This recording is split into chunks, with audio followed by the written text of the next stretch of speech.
Okay, yesterday I got a lot of stuff done. It doesn't feel like I got a lot of stuff done, but I got stuff done.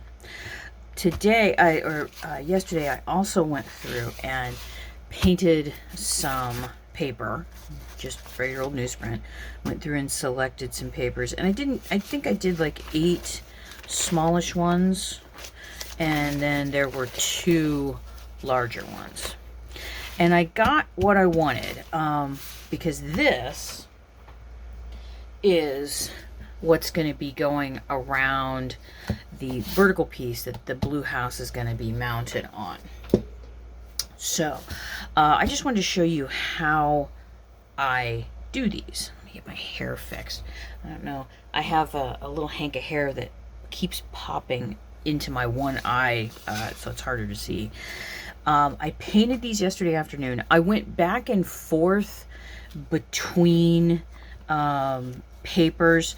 In some of them, like this one's just straight up, I just painted it, added a little bit of a yellow orange in. While with these two, it's a little bit more subtle. But I would add more paint to one piece of paper and then put the two together and press down to get some of the excess off. And then, like in the case of this one, I kind of liked how this looked, so I just didn't mess with it anymore. But on this one, I decided to add a little bit more in. Some of them I just painted. This is straight up 2 coats of a couple of different reds. Same as that one. I really like this one, and you can really see on this one where I had done kind of yellow orange in the background and then multiple times pressed on top of it with a red color, because you can see, if you get, let me turn this so you can really see, there's like, right, where'd it go, like little areas where you can tell the paint has been pulled away. There's a bit of a suction effect going on, which I kind of like. Then there are others that just ended up with a little bit on them. This one this one I did multiple passes on. I think I did like 3 different passes with different kinds of reds. Some of them a little darker, some a little lighter.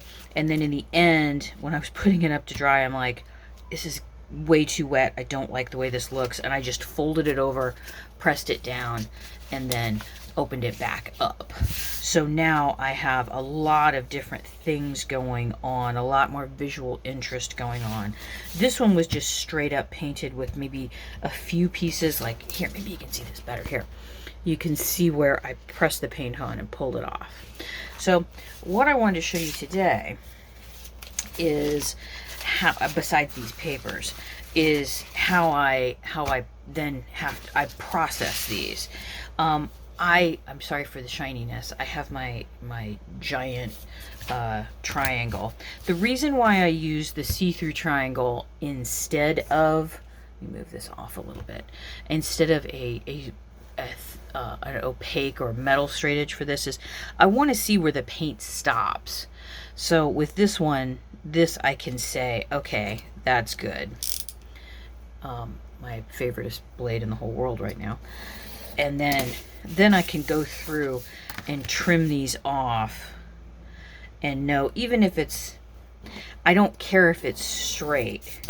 There's something about having, for me as an artist, having the white edges off the paper. It's a further transformation of this into, let me get that out of the way, of this piece of newsprint into something different, because now when you look at these two side by side, they look different. There's a transformation that takes place. So I'm going to be doing some trim work. It doesn't take very long to do, and then all of these just go in my little recycling bin. So I'm going to set these aside over here for a minute, because dun, dun, dun, dun, that, I don't know if I really warrants that. I have this small board that I've been keeping all of these pieces arranged on, just so I know where they are. I think it's after way too many coats of paint. I am finally finished with the blue paint on this piece.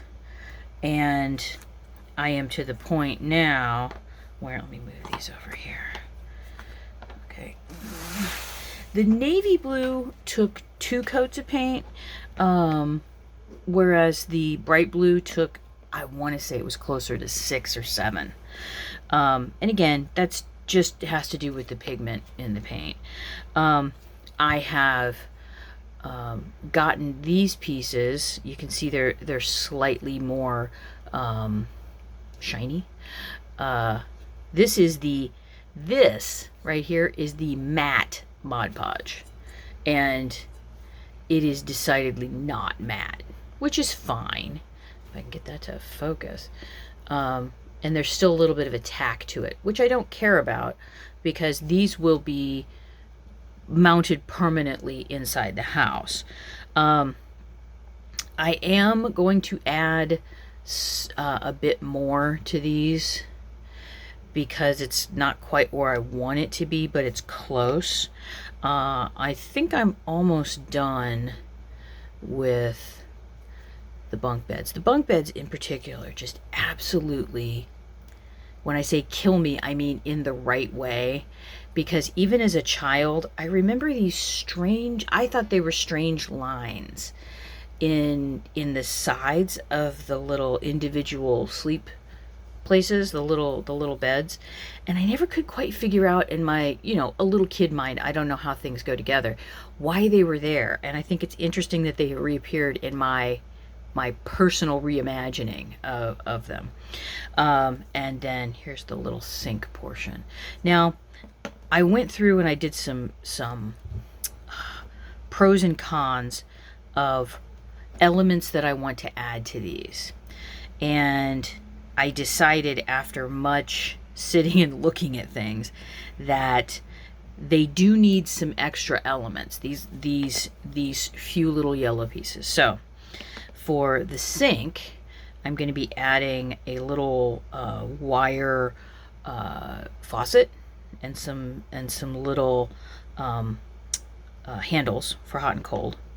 The little chairs are going to receive a little pad, and they may receive something in the back. I'm not sure. I never quite know until I get there. And then for some reason, when I was looking at these, it's like, I need to add something around the bottom, like fringe. And there's a part of me that's like, whenever I'm struck by something like that, when I'm creating, it's like, why? And then you have to sit down and carefully tease apart a memory of an object that you haven't seen in probably 25 years. Because you don't want to alter the memory. Does that make sense? Because every time we remember something, we're not remembering the incident, the actual thing. We're remembering the last time we remembered it. So I'm trying to be careful about that.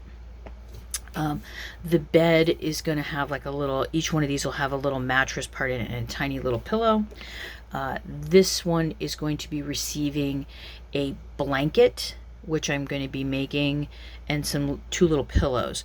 And I'll be working in felt and tiny pieces of fabric for these.